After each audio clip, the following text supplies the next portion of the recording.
எல்லாருக்கும் வணக்கம். இன்னைக்கு நம்ம பார்க்க போற தலைப்பு ஸ்ரீ கிருஷ்ணரை பத்தி தான். இந்த கிருஷ்ணர் பிறப்புக்கும், உலக யோக பிறப்புக்கும் சம்பந்தம் இருக்கு. எப்படின்னா, கிருஷ்ணரோட பிறப்பு ஒரு சிறைச்சாலையில தான் இருக்கும்.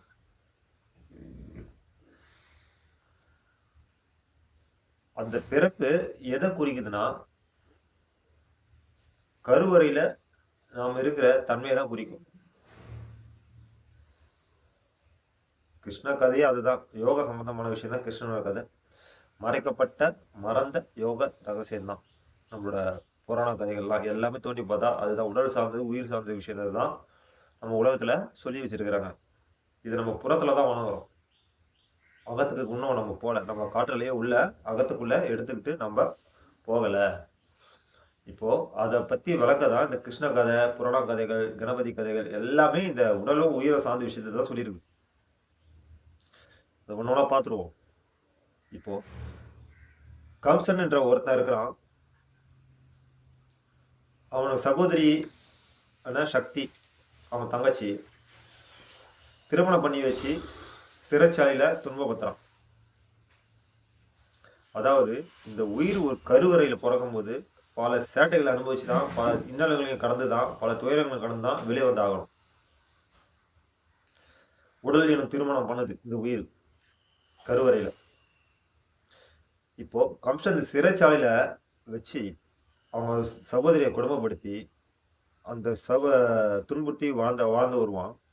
அந்த சகோதரிக்கு 7 8 குழந்தை பிறக்கும். 8வது குழந்தை தான் ஸ்ரீ கிருஷ்ணர். அப்போ ஒவ்வொரு குழந்தையா கம்சன் சாகடிச்சுட்டே வருவான். 7வதா இருக்கிற குழந்தை கம்சா கிட்ட சொல்லும், கம்சா உன்னை சாகடிக்க போற ஒருத்தன் பிறந்துட்டான், அவனை உன்னை ஜெயிக்க முடியாது சொல்லிட்டு மறைஞ்சிடும். இந்த தன்மை எதை குறிக்குதுன்னா, நம்ம உடம்புல இருக்கிற 6 சக்கரத்தை குறிக்குது. கம்சன்றது வேற யாருமே இல்லை, நம்மளோட ஆத்மா புறத்துல வெளியாற்றல். அதாவது கானா காற்று, மூக்கு வழியா போற காற்று, கா. இதான் கா. இந்த மூக்கை பார்த்தீங்கன்னா கா மாதிரி தான் இருக்கும். கம்சன் காற்று போய் அடங்குற இடம். எங்க போய் காற்று இறங்குது? சா என்ற மூலையில. மூளையோட அமைப்பு சா மாதிரி தான் இருக்கும். அப்போ இம்மு எதை குறிக்குதுன்னா, தொப்புளையும் குறிக்கும், தலையையும் குறிக்கும். இம்மோட தமிழ் எழுத்தோட அர்த்தம், நான் சொல்றது தமிழ் எழுத்தோட அர்த்தம். இம் வயிறு பகுதியில் இருக்கிற தொப்புளையும் குறிக்கும், தலை உச்சியும் குறிக்கும். இப்போ காற்று நிக்கிற இடம், அந்த இடத்துல காற்று நிற்கும் போது வெற்றிடம் உண்டாகும். இது இருள்.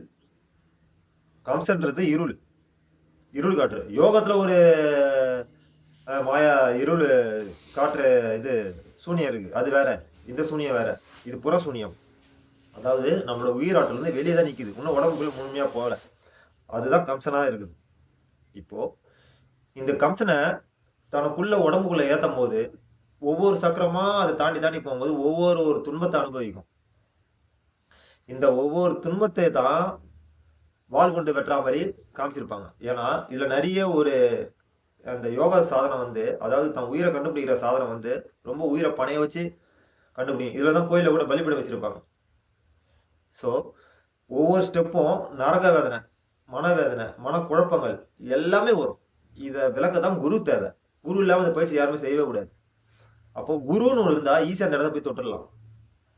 அப்போ இந்த தத்துவத்தை விளக்க தான் கதை சொல்லி வச்சிருக்கிறாங்க. அப்போ 7வது இடத்துக்கு போன பிறகு 7வதா அந்த கம்சன் அந்த காத்து தடைப்பட்டு நிற்கும் போது அங்க சக்தி உண்டாகும். அப்போ இந்த காத்து என்ன ஆகுதுன்னா 7வது இடத்துல விடுதலை ஆகுதுன்னு அர்த்தம். தன்வசம் ஆகுது, பிரபஞ்சத்தோட சேருது, சூனியத்தோட சேருது, 2 ஆற்றல் தன்மையோட சேருது. இந்த இடத்துக்கு பேர் தான் கிருஷ்ணன் பேர். 8வது இடத்துக்கு பேர் தான் கிருஷ்ணன். தலை உச்சிக்கு மேல இருக்கிற இடம் தான் கிருஷ்ணன். கிருஷ்ணனோட அமைப்பு 2 ஆற்றல்கள், கீழாற்றல், மேலாற்றல். அதாவது உடுக்க மாதிரி இருக்கும், நம்பர் 8 மாதிரி இருக்கும். 8 தான் உடுக்க. இந்த உடுக்க எதை குறிக்குதுன்னா குரோமோசோமை குறிக்கும். அப்போ உன்னோட பிறப்பிடம் எங்கிருந்து ஆரம்பிக்குதுன்னா வெற்றிடத்துல தான் ஆரம்பிக்குது. அப்போ உயிர் என்னவா இருக்குது? வெற்றிடமா தான் இருக்குது. புரியுதுங்களா? இப்போ ஒவ்வொரு இன்னலையும் கடந்து வரும்போது ஒவ்வொரு விதமான பிரச்சனை. இது க கிருஷ்ணனோட தாய் தந்தை யாருன்னா, இடது மூலை, வலது மூலை. கிருஷ்ணனோட தாய் தந்தை யாருன்னா, இடது மூலை, வலது மூலை. இவங்க 2 பேருமே மூளைக்குள்ள சண்டை. கம்சனுக்கும், கிருஷ்ணனுக்கும். இப்போ கம்சன் வந்து முழுமையா உடம்புக்குள்ள போனானா, கிருஷ்ணனா மாறிடுவான். உடம்ப விட்டு தான் நீ வெளியே இருக்கிற. அதனால தான் நீ செத்து போற. அப்போ இந்த ஆத்மாவை உடம்புக்குள்ள ஏத்தணும். இதுதான் அலைவரிசையா வச்சிருப்பாங்க. பாம்புலாம் அலைவரிசை கோடா வச்சிருக்கிறது காரணம் இதுதான். பாம்புனா குண்டலினா காத்து. இப்போ கிருஷ்ணனோட அமைப்பு என்னன்னா, கீனா காற்று, சுழண்டுகிட்டே இருக்கிற பேரு கீ. காற்று சுழல் கீரு.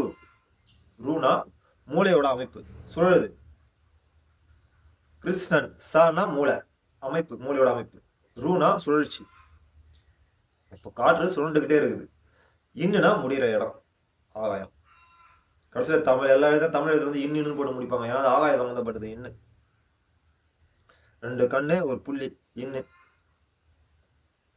மூளைக்குள்ள போற விஷயத்தை தான் தமிழ் எழுத்தா வச்சிருப்பாங்க. எல்லாத்தையும் யோகா சம்பந்தம் தமிழ் எழுத்துன்றதே ஒரு யோகா சம்பந்தமான விஷயம் தான். அதுல நீ தமிழ் எழுத்து நம்ம முழுமையா ஆராய்ச்சி பண்ணோம்னா உடம்புல இருக்கிற உறுப்புல கண்டுபிடிச்சிடலாம். அந்த தத்துவம் தான் தமிழ் எழுத்து தத்துவமே. உயிர் எழுத்து, மெய் எழுத்து, ஆயுத எழுத்து எல்லாமே.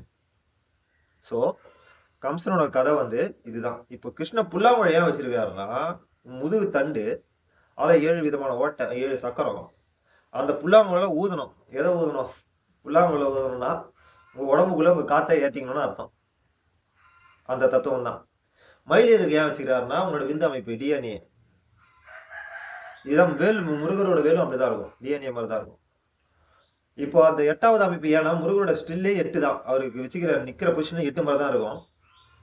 இல்ல நிறைய ஆன்மீக குறிப்புகள் இருக்குங்க. மாடு இதெல்லாம் வந்து மூளை சம்பந்தப்பட்ட விஷயம் தான். உங்க மூளைக்குள்ளதான் எல்லாமே இருக்குது. உங்க மூளை தான் பிறகுது. மீண்டும் மீண்டும் பிறந்துனே இருக்குது. உங்களோட மூளைக்குள்ள அலைவரிசை தான். இந்த அலைவரிசை எதை தேடுதுன்னா, ஒரு உடம்பை தேடுது. இந்த அலைவரிசை உடம்ப நீ முழுமையா கொடுத்துட்டீங்கன்னா, கிருஷ்ணனா மாத்திட்டீங்கன்னா, இந்த அலைவரிசை நீ கம்சனா இருக்கிற அலைவரிசையை நீ கிருஷ்ண அலைவரிசையா மாத்திட்டீங்கன்னா நீ பிறக்க மாட்டேன். இந்த தத்துவத்தை தான் ஆன்மீக தத்துவமா எல்லாம் கொல்லிய வச்சு விலைக்கு இருக்கிறாங்க. அப்போ உடல் சார்ந்த விஷயமும் அறிவு சார்ந்த விஷயமும் தான் ஆன்மீகம். வெளியே புறத்துல பூஜை புனஸ்காரம் பண்ணது ஒரு அடிப்படையான பேசிக்கான மனநிலைக்காக தான். ஆனா நீ உண்மையில நீ முக்தி அடையணும்னா 3 மண்டைக்குள்ள 3 விதமான நெருப்பு இருக்கு. அந்த 3 விதமான நெருப்பு சுழற்சி நீ இப்ப தொடரணும்னா யோகம் பண்ணாம வேற எதாலுமே முடியாது. சும்மா நெத்தி போட்டு பார்த்துட்டு போயிடாங்கன்னா அதெல்லாம் 6 வரைக்கும் கம்சம் கொண்டுடுவான். காத்து நிற்கும். 7வது 8வது காத்து நிற்காது. அதுதான் உருவம் அந்த காத்து தான். அவனுக்குதான் மரணம் இல்லை. 7வது இடத்தையும் 8வது இடத்தையும் பிடிச்சவனுக்கு மரணம் இல்லை. 7வது இடத்தவன் சக்தி களமாயிடுவான். 8வது பிடிச்சவன் சிவன் களமாயிடுவான். இப்போ ஆகாயத்துலதான் 8 தன்மை இருக்கு. அதாவது அவனம் அவலம் ஆடவே அரு ஜீவன் பிறந்தது சிவவாக்கியர் பாடுவார். சோ இப்ப இந்த உடுக்கைய சிவபெருமான் உடுக்க வச்சுக்கிற தத்துவம் எதுனா குரோமோசோம் தத்துவம்.